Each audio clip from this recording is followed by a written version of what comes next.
Cycling Podcast. Today it's me, alone, without Patrick, because he's off to Paris for the end of the men's Tour de France. But I want to talk about the Tour de France Femmes now. We've got stage 2 on the menu today, stage that was not actually that easy on paper, a parcours that has some hills left and right, and left and right means that there's quite a few contenders that could potentially take the victory on this one. And if I look at the exact parcours from Brest to Quimper, 110 kilometers, super hilly throughout. In the first half, we've got an intermediate sprint that would probably define how the breakaway would run, because every now and then you've got like a couple riders going into the breakaway, but then getting caught 20 kilometers later. That's what I felt like would happen before this intermediate sprint. That's kind of what happened. Spoilers. Now, intermediate sprint in the Women's Tour de France is 25 points, so we'd see a magnificent sprint between the green jersey people there. Although yesterday, Marianne won the stage, but did not go for the intermediate sprint. So I was going to be curious to see whether she would actually go for the intermediate sprint today. That was something I was going to watch with a close eye. Then the first QM point comes after that, a cat tree climb. There's 4 on the parcours today, so we'd see some fighting from the peloton, from the breakaway, 4 QM points, because at the end of today, it could be a new rider in the polka dot jersey. Obviously, the hilly second half of today's parcours also means that it's probably going to be a pretty selective race. But at the end of the day, there's also a bonus second sprinter with about, if I had to guess, 25-ish kilometers to go. There could be bonus seconds there if no one's up the road. Nonetheless, favorites for today's stage were, honestly, Marianne Vos was on paper a candidate again. I picked Kim Lecourt-Pinard yesterday. Leopard was named. Those type of riders were on the menu for a potential victory here, or a late attacker like Faulkner, etc. But I guess we'd find out eventually. There were a few things before the stage started, though. Yesterday on the podcast, we mentioned that Elisa Longo-Borghini lost 52 seconds. And losing 52 seconds usually means that you're not exactly going for GC, or you're not feeling that great. She is not really going for GC according to the words she said before the race started, which to me is a bit of an odd decision because she literally just won the Giro d'Italia women. But hey, she chose it, so who am I to complain? Anyway, we saw that again today, but well, we'll get to that later. We also had a DNS before we started, so a rider that did not start, a good rider as well. Charlotte Kool, who had the yellow jersey last year after a stage win, 2 stage wins if I recall correctly. The sprinter of Picnic Postenel. But anyway, let's get to the start of today's stage. We had a breakaway, Aude Bianique for Movistar and Franziska Koch of Picnic Postenel.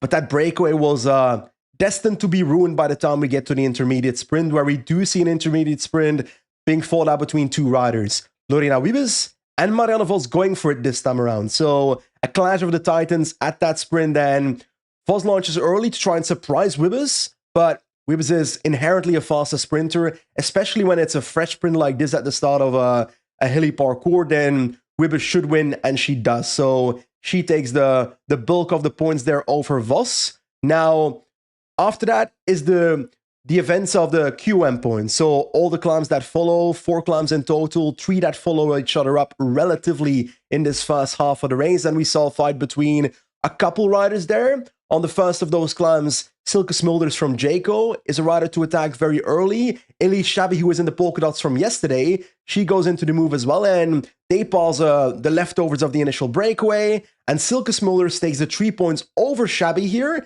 and Smulders looked super strong on this climb, super impressive. Chabbey taking 2 points, which means that she was still in the lead after that happened. But these 2 riders actually continue their attack because they know, okay, we've gotten over this first categorized climbs. There's 2 more to come within the next, let's say, 40, 30 kilometers. If we keep this attack going, we can get those points and just fight it out up the road. That's what happens. And there's one rider that joins a rider that also was pretty active yesterday, Maud Reinbeek from Volker Wessels, and she basically solo bridges after this climb to the breakaway as well, but she was less involved in the actual fight in the breakaway. But by the way, I forgot to wave at the start of this podcast, so I'm going to do that right now. Only 40 riders were left in the peloton after this categorized climb, which is a shockingly little amount. And one of the riders that we did see in trouble early was Lotto Kopecky. And I'll be honest, I wasn't necessarily surprised after yesterday, but it's still very early in the race. So there is something off with Kopecky in this race. I think SD Works commented on it yesterday that that they weren't expecting the time loss of Kopecky on the final climb yesterday, that they were probably expecting Kopecky to fight for the stage win. But today she looked like she was suffering most of the day, to be honest. I'll take a quick sip here for a second. Normally, when you're doing podcasts with two people, you can have a drink while someone else is doing something. But on a solo pod, that ain't happening, buddy. Anyway, second QM point, Smulders goes first, and Shabby eventually comes across, takes the 2 points, so Shabby takes the upper hand on this one, and spoilers, that is also what happens on the next climb as well. So Shabby is defending her polka dot lead, extends her lead as well in total at the end of this stage, so which on one end is great for Shabby in the polka dots after today's stage, but let's hypothetically get to a scenario at the end of this Tour de France Femmes where Demi Vollering loses the race because her team doesn't have all the energy in the mountain stages. Then you will look at stages like this where, okay, a Shabby is spending some energy here, some energy there, and yes, I know that's very negative thinking. I like the fact that they were fighting for it, but it is the team of the big favorites, so it's energy that they are spending on the QM jersey that hopefully they don't need for Demi Vollering's overall victory. Anyway, in the peloton on the same climbs, we also see the GC positioning. We've got some kind of mechanical on a climb with about 31 kilometers to go for Kim Lecourt Pinard. She gets straight back on the bike, or was still on the bike. Maybe she just got stopped. And I think it was Julie van der Velde that pushes her onwards, and she, gotta say, it was one of the quickest resurrections of someone that has a problem that I've ever seen, because she was instantly back in the group on the same climb. And on that same climb with 30 kilometers to go, we still have Shabby and Smulders up ahead, but Maeva Squiban from UAE, she attacks from the peloton straight to that front group. I'll be honest, I was literally going for a toilet break. I came back and there was a third rider in the breakaway. So I was like, who's this?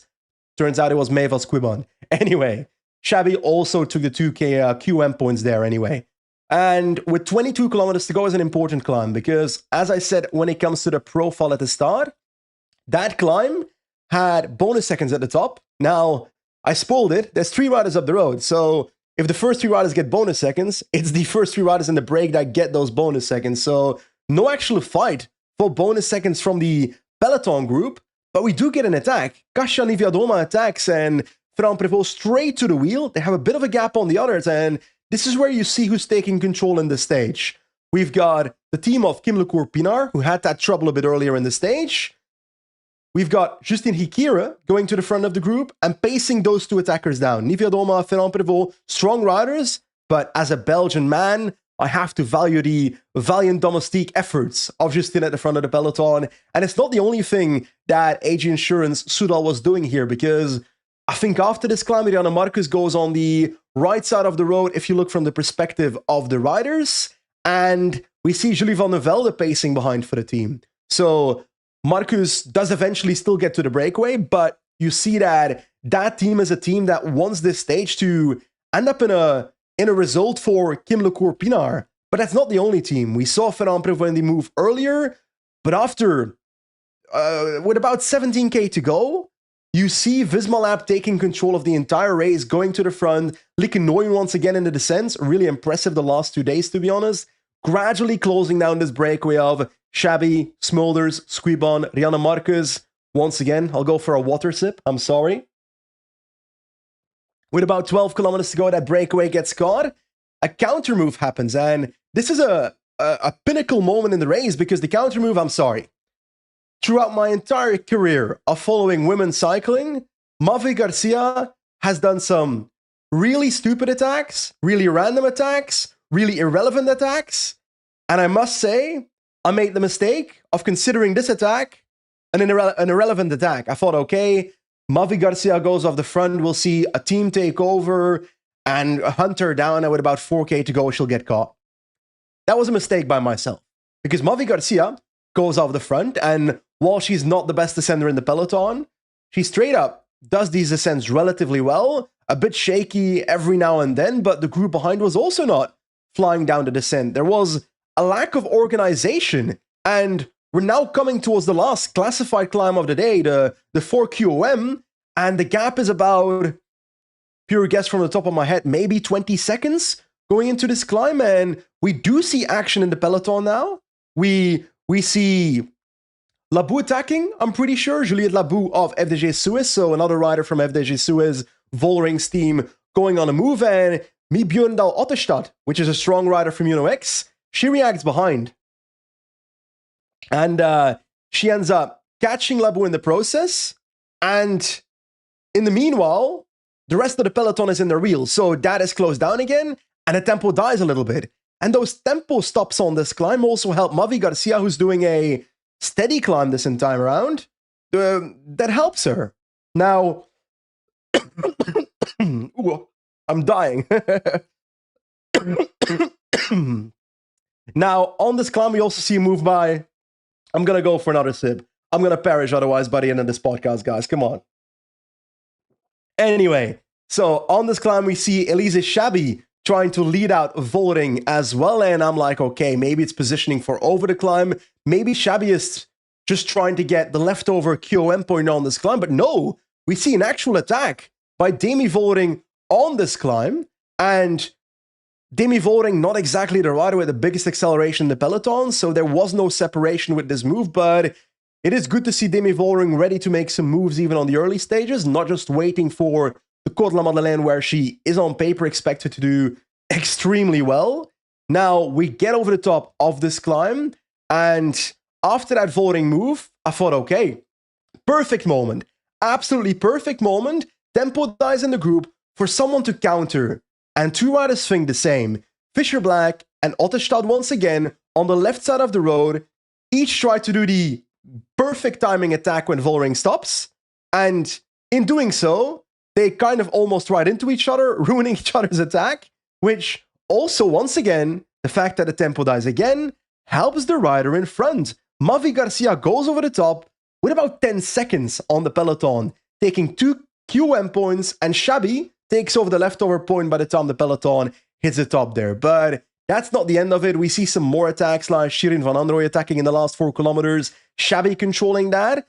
But with 2.5 kilometers to go, we see Mavi Garcia at the front, and I'm thinking, okay, I'm looking at this group, and all of you watching the race probably were looking the same, like, okay, if Mavi Garcia's at the front, who's gonna chase?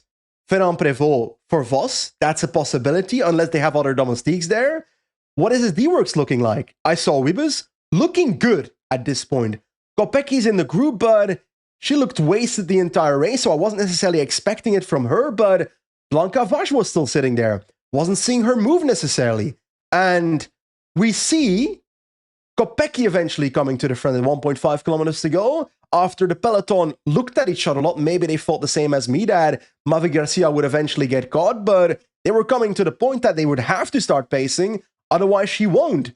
1.5k to go. Lotte, world champion Kopecky, comes to the front to pace, despite looking shit all day, and paces quite well, actually. Does a pretty solid turn for about 600 meters into the final climb. Uphill drag to the finish line. Pretty, it's not Mur de Huy, I'm not gonna lie to you, but it's not a flat sprint either, so it's an uphill sprint. I think that's a fair assessment of this final kilometer, basically. And when Kopecky's turn is done with about 900 meters to go, we see a move by her teammate, Anna van der Breggen, in the terribly ugly SD Works kit at the Tour de France. No offense, because at the end of the day, that kit was made to, I think, treat the clients of the SD Works company or something well. I have no clue, man, honestly. Anyway, 750 meters to go. We see an attack from the wheel of Anna van der Breggen. Kasia Niewiadoma launches on one side, Kim Lecourt-Pinard on the other side, and honestly, a lot of riders here look pretty good. I'm going for a final sip, otherwise I won't make it to the finish line. So here we go. I'm also going for a final cuff. Anyway, so Lippert, Lecourt-Pinard, Niewiadoma at the front, and Niewiadoma is hammering this climb, to be honest, and I'm like, okay, who else is here? Wiebes is in 4th position here, so looking strong. Marianne Vos in 5th position, looking pretty strong as well, and with 550 meters to go, the tempo dies. And I've told you multiple times in this podcast already, if the tempo dies, it's usually pretty good for the rider up front in the race. She's barely got any seconds left. It's like 6-7 seconds up the road. Maybe not. Maybe less than that. And then I see Chloe Dygert, and I think the pink shoes coming to the front. She's a teammate of Niewiadoma, heading to the front. Maybe it was meant to be some kind of attack, but she was maybe a bit done, or it was spacing for Niewiadoma. One of the two, but she goes to the front. She does a bit of tempo, and then the tempo dies again.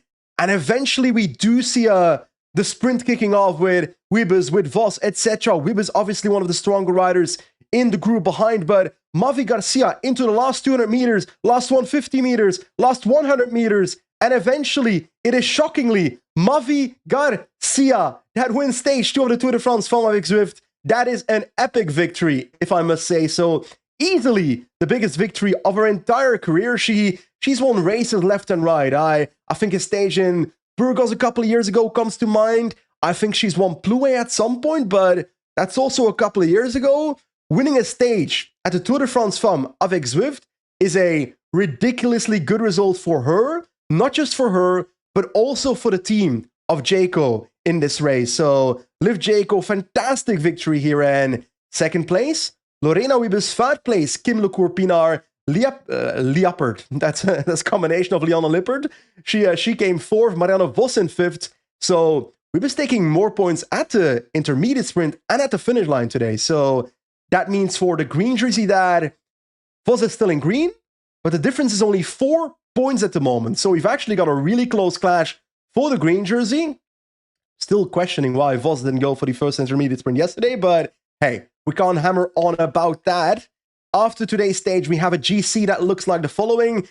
Kim Lecourt-Pinard is a new yellow jersey in this Tour de France Femmes avec Zwift, and I don't know, but I've got some cycling love for Kim Lecourt-Pinard, so I'm really happy to see that. Marianne Vos moves to P2 in that classification. Pauline Ferrand-Prévot, so a 2-3 for Visma in GC now on 6 seconds. Niewiadoma is 4th on 10 seconds, Voring on 13, Buck Peterson on 15, then Van der Breggen also on 15, Royakkers and Fisher Black on 19 seconds together with Dijgaard finishing off the top 10. But, can I be honest? When I look at this top 10, obviously, I'm of the opinion that Demi Vollering should clean up this race on Côte de la Madeleine, but I'm so curious to see how good the climbing of Kim Lecourt-Pinard will be on those big mountains, because I heard some inner team conversations that Sarah Gigante was here to support her. Based on what we've seen in the race so far, Gigante has not lost that much time. I think 40-ish seconds across these 2 stages.